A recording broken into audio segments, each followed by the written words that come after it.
আসসালামু আলাইকুম। আশা করছি সবাই অনেক ভালো আছেন। আজকে আমি তৈরি করে দেখাবো মাছের ডিমের ঝুরি ভুনা।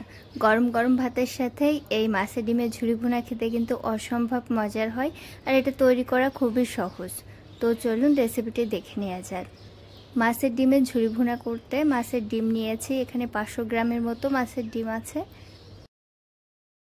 যে কোনো মাছের ডিম দিয়ে এই একই প্রসেসে রান্না করে নেবেন। তো প্রথমে মাছের ডিমগুলো ভালোভাবে ধুয়ে পরিষ্কার করে নিয়েছি। এখন লবণ হলুদ দিয়ে চটকিয়ে মাখিয়ে নেব। এখানে অল্প একটু লবণ আর অল্প একটু হলুদ ব্যবহার করেছি। এই চটকানোর ফলে মাছের ডিমটা রান্নার পরে ঝুরঝুরা হবে। আর এখন ডিমের ভিতরে যে ডিমের নাড়িটা থাকে এটা কিন্তু ফেলে দিতে হবে। তো দেখতেই পাচ্ছেন আমি কিন্তু হাত দিয়ে মাছের ডিমটা খুব ভালোভাবে চটকিয়ে নিচ্ছি।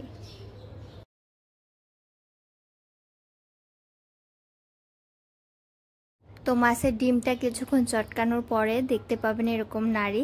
তো এগুলো কিন্তু ফেলে দিতে হবে। তো এগুলো ফেলে দেওয়ার পরে আমি খুব ভালোভাবে চেক করছিলাম এগুলো মাছের ডিমের ভিতরে আর আছে কিনা। তো এই তো এটা কিছুক্ষণের জন্য রেখে দেব।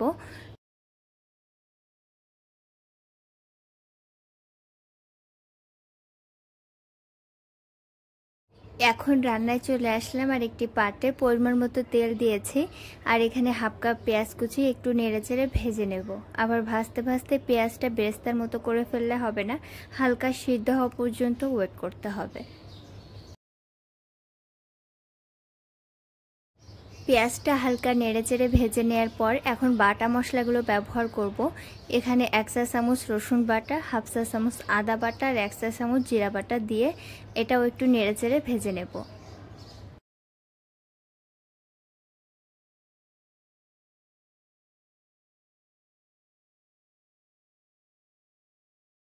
স্বাদ মতো লবণ দিয়ে দিচ্ছি। আমার এখানে 2 চা চামচ লবণ লেগেছিল, তো 1 চা চামচ দেখাতে আমি ভুলে গিয়েছি।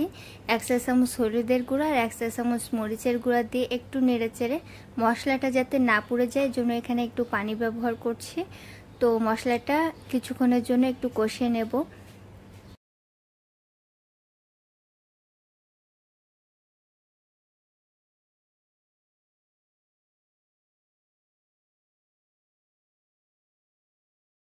এখন একটি টমেটো এরকম কিউব করে কেটে এর ভিতর দিয়ে দিলাম।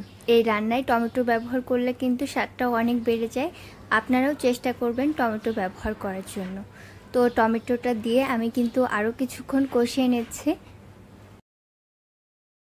এ পর্যায়ে মাছের ডিমটা দিয়ে একটু নেড়েচেড়ে নেব।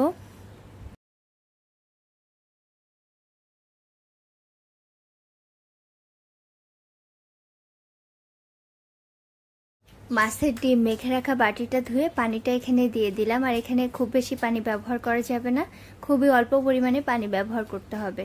মাছের ডিম হালকা সিদ্ধ হবে এরকম টাইপের পানি ব্যবহার করতে হবে।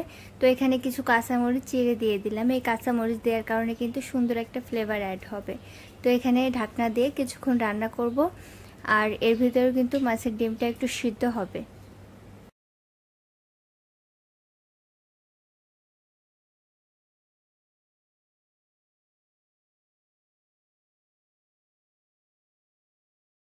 দিয়ে দিচ্ছি ধনিয়া পাতা, আর ধনিয়া পাতা দেওয়ার পরে এর টেস্টটা কিন্তু আরও বেড়ে যাবে। তো ধনিয়া পাতা দেওয়ার পরে নেড়েচেড়ে আমি কিছুক্ষণ রান্না করব। মাছের ডিমটা নাড়তে নাড়তে দেখবেন যখন শুকনা শুকনা ভাব চলে আসছে তখন কিন্তু অল্প অল্প করে তেল ব্যবহার করতে হবে আর নাড়তে থাকতে হবে। মাছের ডিম যেহেতু প্রচুর পরিমাণে তেল টানে, তো অল্প অল্প করে তেল ব্যবহার করবেন আর নাড়তে থাকবেন। আমি এখানে সরিষার তেল ব্যবহার করেছি। সরিষার তেলটা ব্যবহার করলে টেস্টটা অনেক বেশি ভালো আসে। তো আপনারা সয়াবিন তেলটাও কিন্তু ব্যবহার করতে পারেন।